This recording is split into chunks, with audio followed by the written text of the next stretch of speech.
Hello, Bellingham Swimrun water safety team. This is Brent with the Bellingham Swimrun. I just wanted to cover some of the water safety plan for the race this coming Sunday. You will all get a copy of this water safety plan so you can look at it more in depth. Basically, this just talks about here's the map.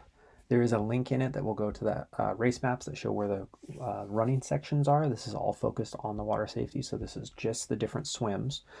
And down below here, you'll see that there's kind of a map key to talk over the different parts of the swims. We'll dive into that a little more closely on the map itself here in just a second. My phone number is right here, so if you need anything, you can contact me there. We will get you all radios, which I will also have, and some other shore-based people will as well, so we can communicate with each other while we're out there. For staffing wise, none of the swims are less than 50 meters, so we'll need somebody kind of along some of the swims. You'll see on the map we can kind of watch 2 swims at a time in a lot of different places. But for the longer swims, we try to have 2 boats kind of spread throughout. We'll do whatever we need to kind of shift people around and cover the course.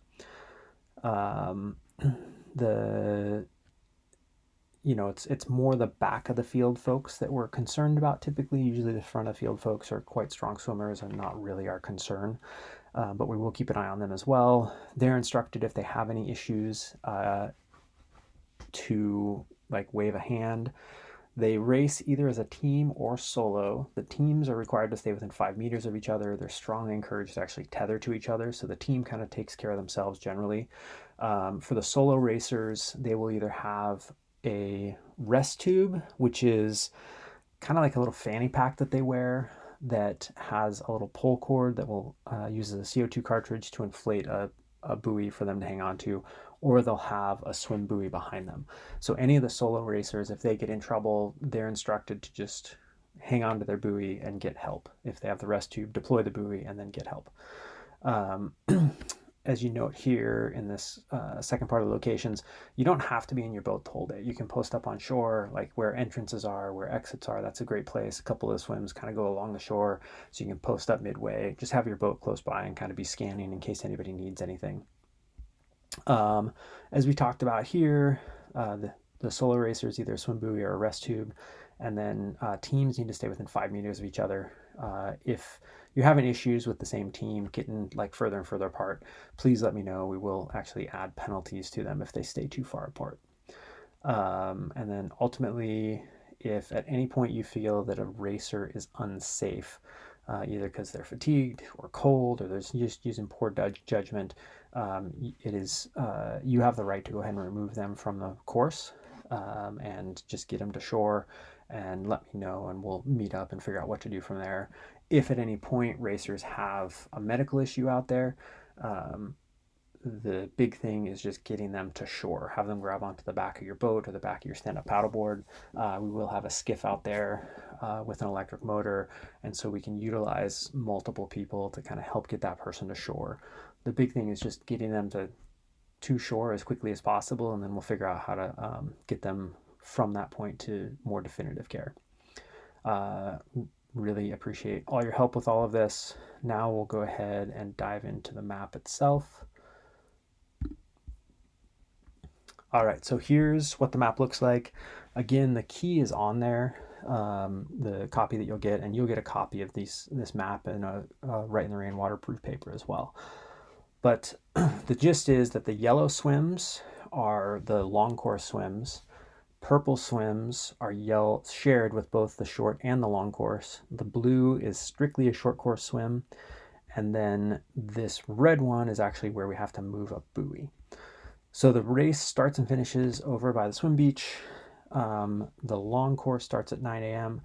They start out by running along the shoreline, just about less than a half mile, to the boat launch where they get in the water, and then they do this long, almost 800-meter swim that's going to come all the way down to the playground area. There will be a buoy here. This buoy is marked 1A. So this is going to be marking their exit. They'll then get out and they head up and they do a big long run. It's about 5K run with a lot of elevation. So I don't expect people to be done with that run for about 30 minutes. So once we get the last racer through this checkpoint, this buoy will move from this location and we'll just drag it over to this location here. And so there's kind of like a little small kind of gravel beach amongst some trees here. There'll be flagging on the shoreline that'll help kind of guide you where you need to be. And we'll set that up so the buoy is going to be to the east of that swim entrance. So basically how it's located there. Generally speaking, these couple buoys, this one here and buoy 3, we want them just to the east of the swim exit. So the long course then comes back, they run back in along the pad and loop tail, cut down to this trail where we just moved that buoy. They're going to hop in the water and they're going to swim back to the start finish area. The start finish area, there's going to be 2 different buoys that are going to be staggered, with this one here, buoy 3, kind of being out a little bit further to the south, and then buoy 4 here is going to be more like a little bit to the west and to the north. And so when people are swimming from this direction, there's kind of like a field goal target for them, and when they're swimming from these 2 swims too, they aim for just between those 2 buoys. So swim 2 for the long course is this guy here, comes back to the start finish area. From there they run out over this way, do a little loop, and then they do swim 3. This is also shared with the short course, but the long course will be hitting this before the short course will. Then the long course loops up around like this, comes over here, comes back down, they hop in for swim number 4, which is going to bring them back to the start finish area. So they have aid stations and opportunities to get water and stuff there. They're going to run along the shoreline. Swim 5 is going to cut in between the start of swim 6 and the boat launch. This is another longer one, about 700 meters, coming back across to this kind of swim beach area here where they've already got in the water from there once. And then they run along up like this, come up the hill, then they run back along this lakeshore trail, coming past the boat launch, and then swim 6 comes back into the start finish area here. So that gives the general flow for the long course. I expect first place finishers to be in probably just after 11 a.m., somewhere right around 2 hours for that course. The short course starts at 11, and these guys will run over this way, do this run or swim. So swim 1 for them is swim 3 for the long course. They do the same run that the long course does, getting down here to the rope swing. This is where they have a different swim, so they're going to stay along this shoreline, getting back out over here, and then they share the same last run, coming back around and then finishing up here. So basically, like this swim number 1, I expect to be done by about 9:20-ish. They'll move over. I expect swim 2 people to be hitting that at about 9:45-ish for this swim here. Coming around here, this is a pretty short run and short swim, so they could be here by 9:50, 10 o'clock, somewhere right in there. They're hitting this by about 10:15, 10:30 for swim 4.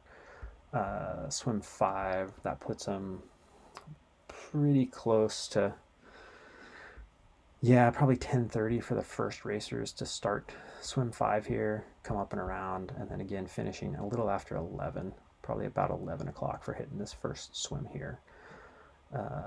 Just kind of rough estimates. So hopefully that gives you a good lay of the land. Please let me know what questions you have. Thank you again for all your help, and I look forward to seeing you on Sunday.